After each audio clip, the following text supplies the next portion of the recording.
हाबायलै जोंनावबो मोजांनो बिराद मोजां मोनबाय बरिया एकदमबारे अखा हाबायनो दैस्लुं थाजोबलायबाय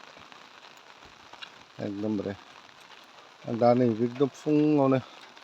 सिखारबाय सिखारनानै नोंथांमोननो आं एसे दिन्थिनो आखायाव लाबाय एकदम हराव आरामसे अखा हानानै दा गुसु जाबाय आरोखि আমাৰ ওদালগুৰি বাসিত ওদালগুৰি ডিষ্ট্ৰিক্টত এতিয়া বৰষুণ দিলে বিৰাট ধুনীয়া লাগিল একদমবাৰে এইকেইদিনটো বিৰাট গৰমত থাকিব নোৱাৰা এনেকুৱা হৈ আছিল এতিয়া আজি অল নাইট পুৰা ৰাতি বৰষুণ দিয়াৰ কাৰণে এতিয়া ভাল লাগিল আজি মই একদম ৰাতিপুৱা উঠি কিনে আপোনালোকক অলপমান দেখাই দিলোঁ একদম মানে খিনখিনীয়া বৰষুণ দি আছে ভালে এনেকৈ একদমবাৰে ধুনীয়া লাগিল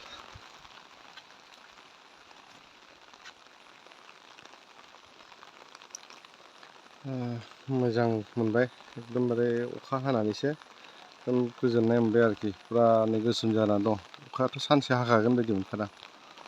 एकदमबारे फुरा मोजां दा आङो साथा लानानै ओरैनो लामा लामा बेरायदों आरो बेबायदि मोजां एकदमबारे दा नै अखा हानायखाय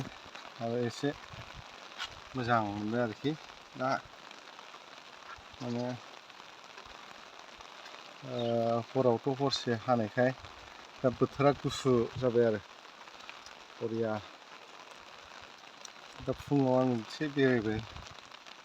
नै गाइसमोन दा फुङाव बेरायनानै गुसु गुसु बार जाबाय एसे मोजां मोनबाय आरो नङा होनबाथ' बे साननैसो जि गरमजोंनो हरसे साननो गोनां जायोमोन नै दैया दैस्लुं थाजोब्बाय हरसे दा बारा गिदिर गिदिरबो नङा अखाया फिसा फिसायानो जायो बिदिबाबो जेबो नङा जोंना बोथोरानो गुसु जानांसिगौ बिराद खस्थ'लै बिदि गरमाव थानाया धोमालि खोथा नङा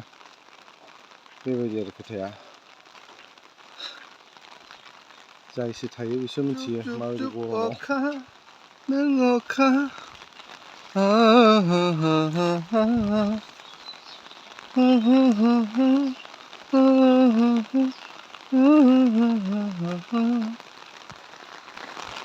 थारलायबाय नै अखाया होब्बाय आरो अखाया बरिया लागाव अखायाबा मोजां हासिगोनलै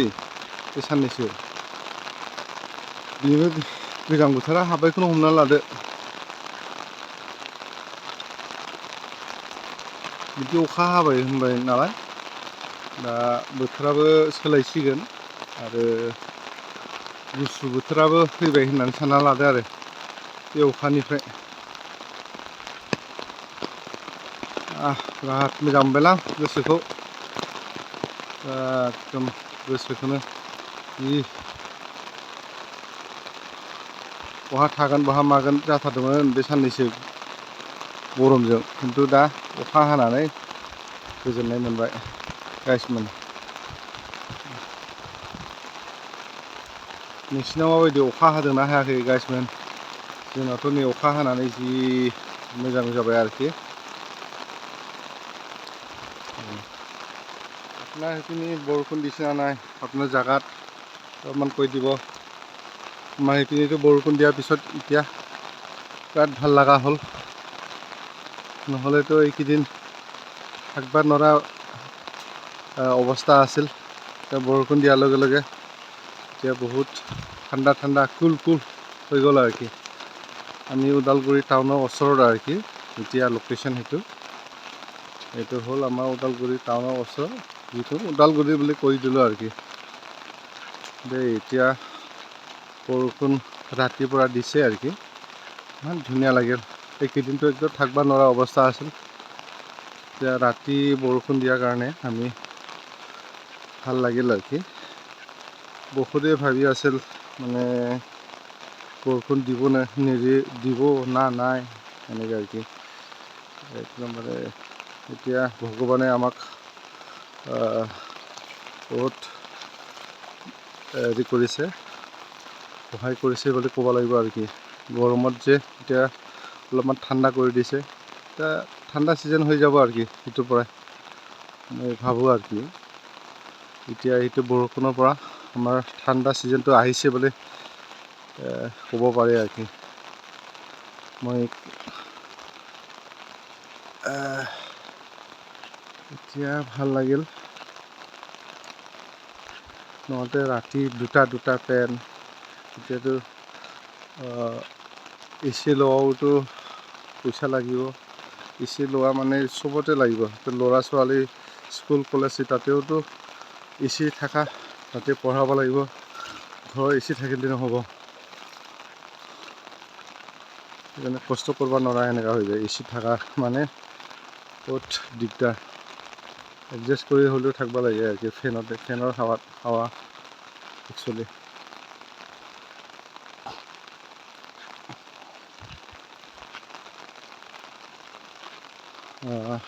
আপোনাৰ জেগাত বৰষুণ দিছে না নাই, কেনেকুৱা গৰম ঠাণ্ডা অলপমান কৈ দিব গাইজসকল।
Om